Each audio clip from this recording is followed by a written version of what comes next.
دیکھو فضائل اعمال کی بات آتی ہے نا، کرامت کی فضائل اعمال ایسی، جب تبلیغ جماعت کی بات ہے کہ تبلیغ جماعت بہت اچھی. کیوں بہت اچھی بھائی؟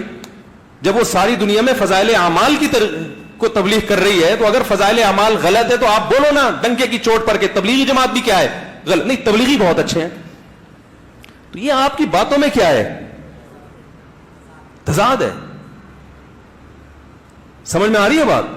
تو پھر بولو کہ جو ان کی تو ریڑھ کی ہڈی ہے فضائل اعمال، وہ تو سارا دن بیچارے کیا پڑھتے ہیں. تو ہم یہ کہتے ہیں تبلیغ والوں سے، ہم کیا، ہماری کیا اوقات بڑے علماء کہ جب کام اتنا زیادہ دنیا میں پھیل گیا ہے تو ایسی کتاب ہونی چاہیے جو سب کے لیے قابل تسلیم ہو.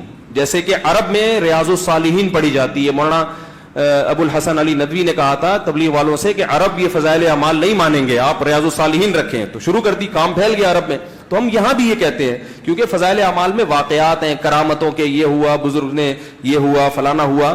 وہ کرامت کا جو باب ہے نا، وہ اپنی نجی محفلوں میں کوئی اس کے لیے حد تک تو ٹھیک ہے، لیکن جب آپ ایک اوور آل دین کی عالمی تبلیغ کر رہے ہو تو پھر اس میں کرامتوں پر نہیں، اس میں کس پر بات ہونی چاہیے؟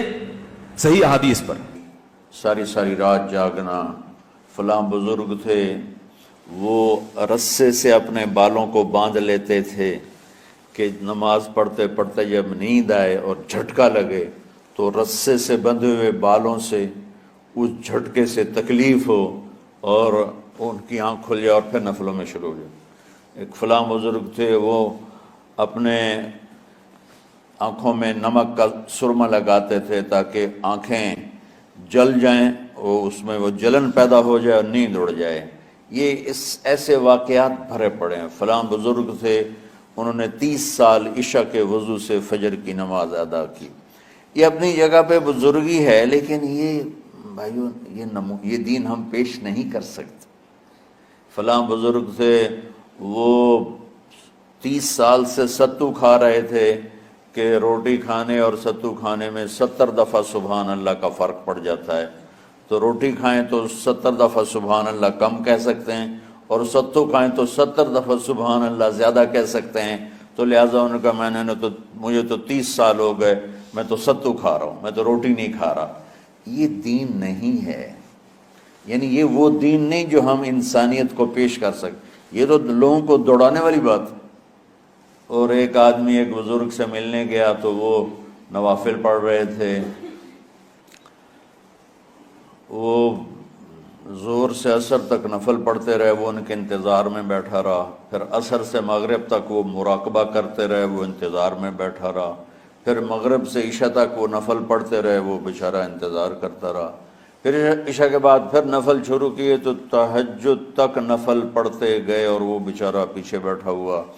تو تہجد کے آخر میں ان کی مصلی پہ بیٹھے بیٹھے ایسے اونگ آ گئی تو یوں جھٹکا لگا تو کہا یا اللہ میں اس آنکھ سے پناہ مانگتا ہوں جو سونے سے اس کا دل ہی نہیں بھرتا. اور پھر اس کے بعد فجر کی نماز پڑھ کے اشراق تک بیٹھے رہے. پھر اشراق پڑھے. اخیر وہ بیچارہ اٹھی کے واپس آ گیا. لگتا ہے نام تھا ویلی کوئی نہیں.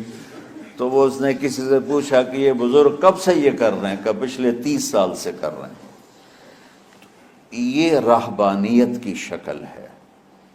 یہ وہ دین نہیں جو ہم لوگوں کو پیش کریں گے تو وہ کہیں گے واہ واہ واہ واہ کیا دین ہے بھائی، قبول کرو. بنی تھی اس وقت اتنی پھیلی نہیں تھی، اس وقت کے لحاظ سے وہ ٹھیک تھا. اب بہت سے علماء کہتے ہیں کہ جیسے عربوں میں ریاض الصالحین ہے، میں نہیں کہتا، میں تو چھوٹا آدمی، بڑے علماء سے ہم نے سنا ہے، خود تبلیغ ہی کے بعض بڑے علماء سے ہم نے سنا ہے کہ ریاض الصالحین جیسے پوری دنیا میں عربوں میں ہے نا، تو ایسے ہی اب تبلیغی جماعت میں ریاض الصالحین جیسی کوئی کتاب ہونی چاہیے جس میں مستند احادیث ہیں، ان میں واقعات